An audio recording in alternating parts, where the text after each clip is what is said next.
Pernahkah kamu mendengar kisah orang yang semasa hidup dikenal sebagai orang baik, taat beribadah, tapi ketika wafat, kuburnya justru sempit, gelap, bahkan menakutkan? Mengapa bisa begitu? Apakah kebaikan tak menjamin kelapangan di alam barzakh? Dalam kesempatan ini, kita akan bahas 5 hal tersembunyi yang bisa membuat kubur menjadi sempit, bahkan bagi orang yang terlihat baik. Semoga ini menjadi cermin, bukan untuk menakuti, tapi untuk menyadarkan bahwa perbaikan hati harus lebih serius dari sekedar penampilan amal. Jangan lewatkan, karena bisa jadi inilah yang menentukan bagaimana rumah kita di alam kubur nanti. Saudaraku yang dirahmati Allah, kematian bukanlah akhir. Ia adalah gerbang menuju alam lain, alam kubur. Sebuah fase sunyi, gelap, dan penuh rahasia. Di sanalah seorang hamba benar-benar sendiri, tanpa harta, tanpa gelar, tanpa sanjungan. Yang menemaninya hanya amal dan kondisi hatinya. Rasulullah Shallallahu Alaihi Wasallam mengibaratkan kubur sebagai taman dari taman-taman surga, atau justru lubang dari lubang-lubang neraka. Pilihannya tergantung pada apa yang kita bawa saat ruh meninggalkan jasad. Kita sering mengira bahwa amal lahiriah seperti sholat, puasa, atau sedekah sudah cukup menyelamatkan. Tapi tahukah kamu, ada orang yang terlihat baik di dunia, namun kuburnya sempit dan menakutkan. Mengapa? Karena di balik amal itu, ada hal-hal tersembunyi yang luput ia jaga. Hati yang masih dipenuhi iri, lidah yang sering menyakiti, dan niat yang tak selalu jujur kepada Allah. Semua itu ikut menyusul ke alam barzakh. Ada sebuah kisah yang diriwayatkan para ulama tentang seorang yang rajin ibadah, namun dalam kuburnya mendapat siksa. Bukan karena ia tidak sholat, tapi karena lisannya sering menyakiti tetangganya dan hatinya menyimpan dendam yang tidak ia bersihkan sampai akhir hayat. Ini peringatan bagi kita semua. Allah tidak hanya menilai tampilan luar, tapi dalamnya hati. Alam kubur bukan hanya tentang ganjaran dan siksa, tapi tentang kejujuran diri di hadapan Allah. Mereka yang hidupnya penuh keikhlasan, walau amalnya tak tampak istimewa di mata manusia, bisa mendapat tempat terindah di alam barzakh.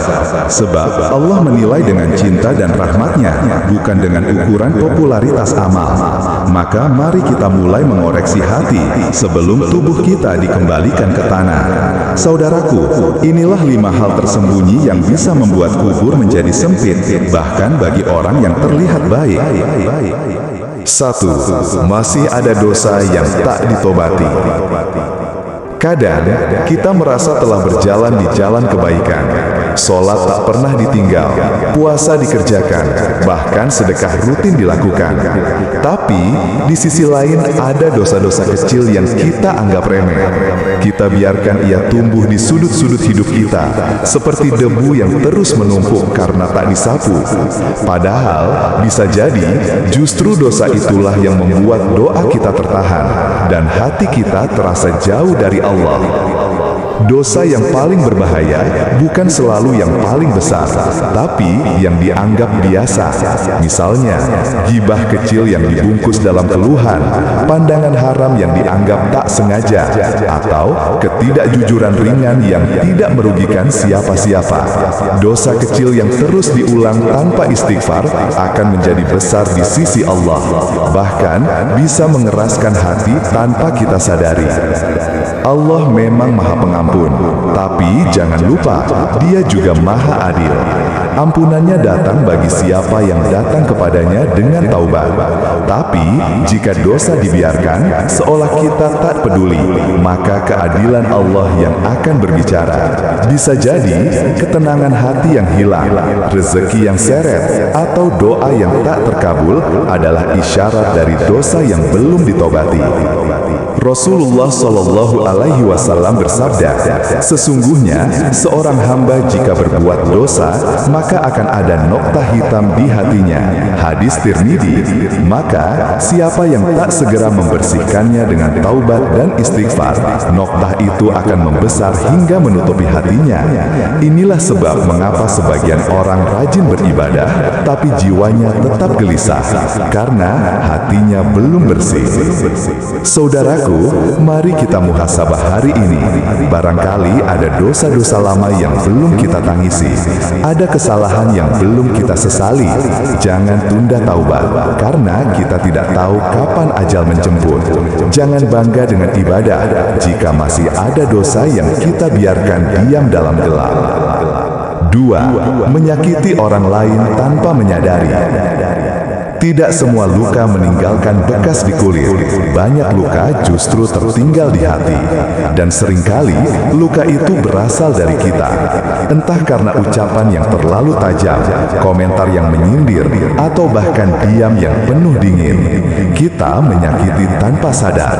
Kita melukai tanpa merasa bersalah. Padahal bisa jadi itulah dosa terbesar kita di hadapan Allah.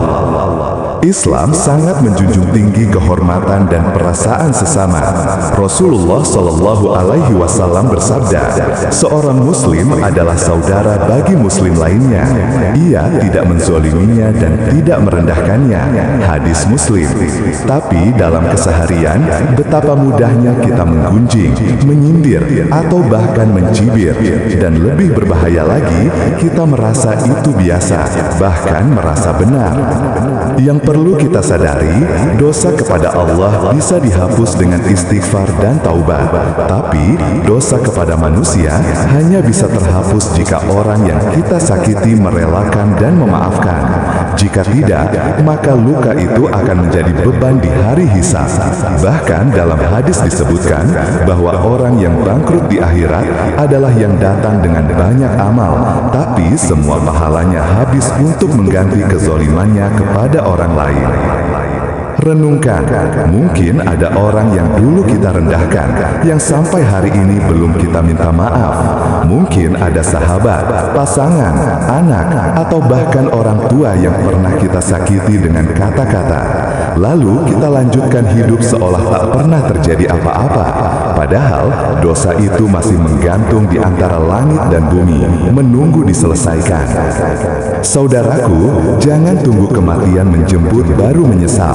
Mari kita lunasi luka-luka yang pernah kita tinggalkan. Minta maaf sebelum terlambat. Rendahkan hati dan ikhlaskan ego, karena ridho manusia bisa menjadi penentu keselamatan kita.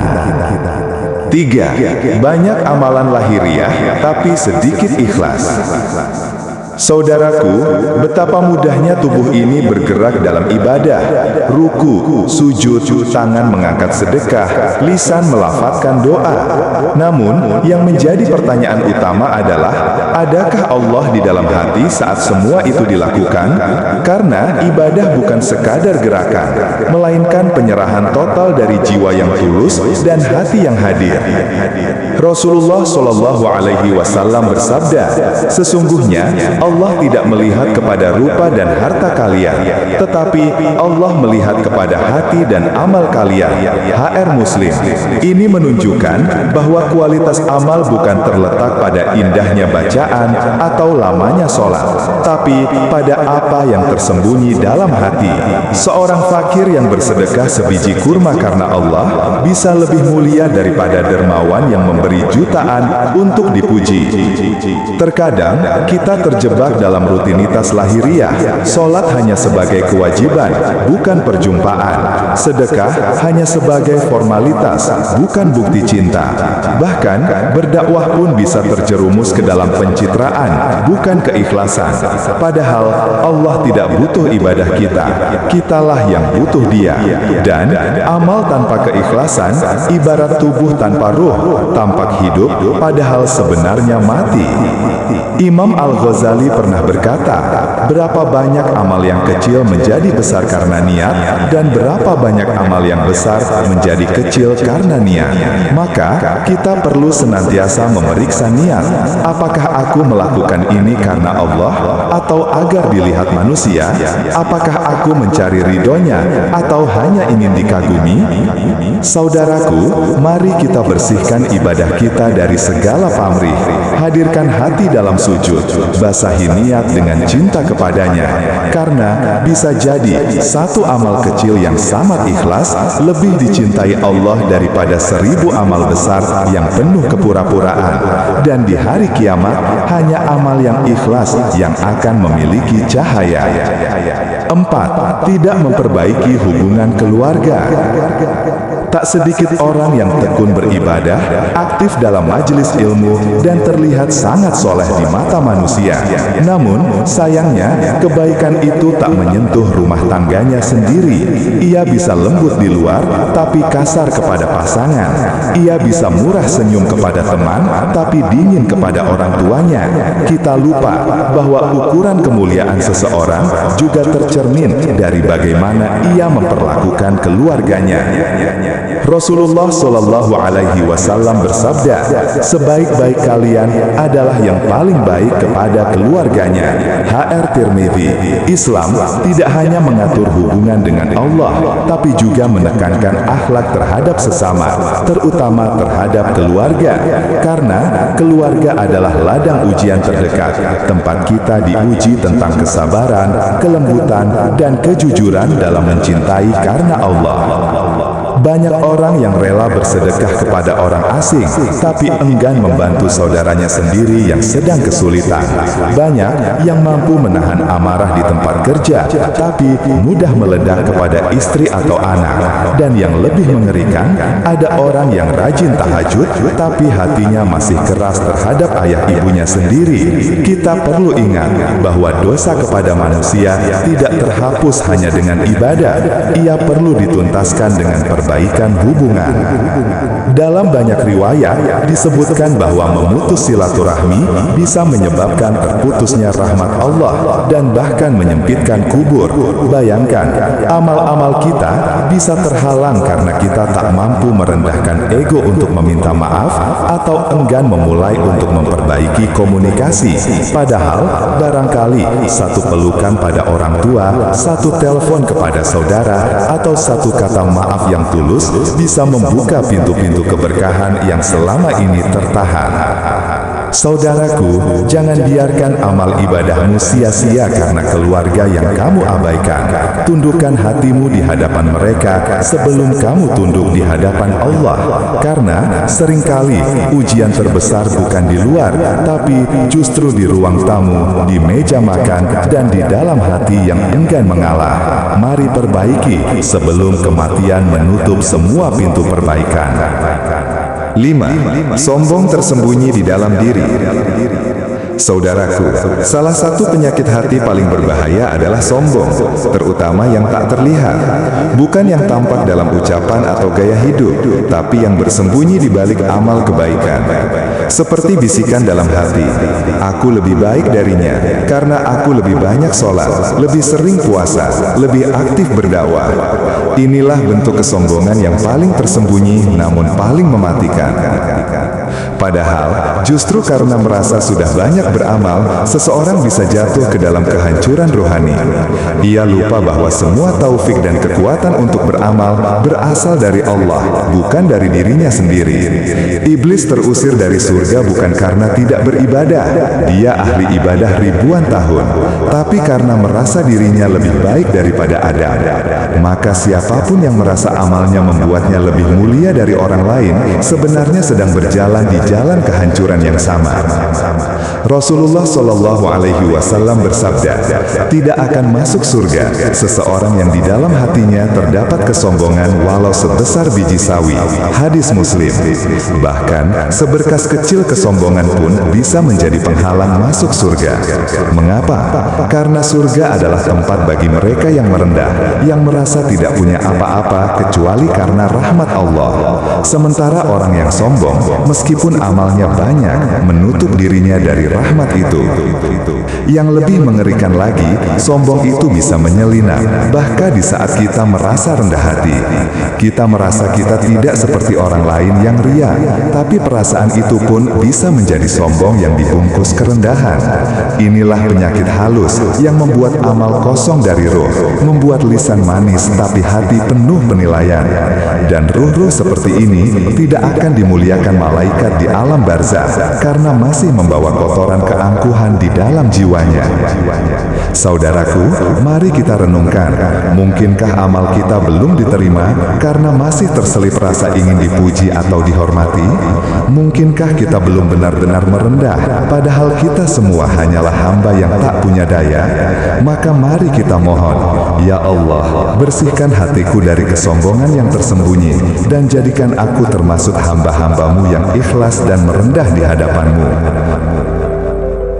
Saudaraku yang dirahmati Allah, setelah semua amal yang kita lakukan, satu pertanyaan paling penting adalah, apakah ini akan diterima oleh Allah? Kita mungkin sudah banyak berbuat, tapi bagaimana jika semua itu ternyata penuh celah? Bagaimana jika lisan kita menipu, hati kita sombong, niat kita kabur, dan amal kita justru menjadi beban di hari penghisaban? Inilah muhasabah yang seharusnya membuat setiap hamba bergetar, bukan karena takut gagal di dunia, tapi takut tidak selamat di akhirat. Ketahuilah bahwa amal yang terlihat besar belum tentu bernilai besar di sisi Allah. Sebaliknya, amal kecil yang ikhlas bisa melapangkan kubur, menerangi alam barzakh, dan menjadi naungan di hari yang tak ada naungan kecuali naungannya. Tapi, semua itu hanya mungkin jika hati ini bersih dari penyakit-penyakit ruhani, ujub, ria, merasa cukup, meremehkan dosa, dan tidak memperbaiki hubungan sesama. Kita tidak tahu bagaimana akhir hidup kita, tapi kita masih punya waktu untuk berbenah. Kita masih bisa menangis dalam doa, memohon, ya Allah, bersihkan hatiku. Jangan biarkan aku tertipu oleh amal sendiri. Jangan biarkan aku merasa selamat padahal belum tentu kau ridho. Karena sesungguhnya lebih baik menangis sekarang karena sadar daripada menangis di akhirat karena terlambat. Dan kelak saat tubuh ini dibaringkan di liang kubur, semua topeng akan tanggal.